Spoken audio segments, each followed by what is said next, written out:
शादी थी मेरी आज, मैं इनके घर आया था और जो छोटी सरा होता है ना सर, वो सलामी, मैं उस पर गया तो साली ने 50,000 मांगे तो मैंने उनको 5,000 रुपये दिए। तो उन्होंने बोला जो और लेडीज थी कि अपने पास रखे तो भिखारी है, ऐसे करके बात करी। ठीक है सर। तो फिर उन्होंने आपस में झगड़े हुए इनके और फिर मैंने उनको बोला कि मुझसे कोई गलती हो तो मैं हाथ पकड़ के माफी मांग लूंगा, अपने तुम्हारे सबके पैर पकड़ लूंगा, लड़की को भेज दो आप खुशी से बस।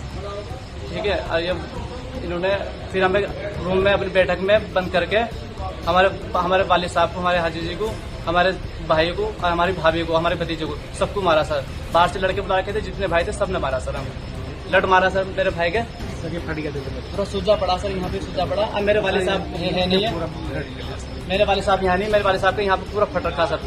बाकी मैं दिखा दूंगा सर वाल को बुला के।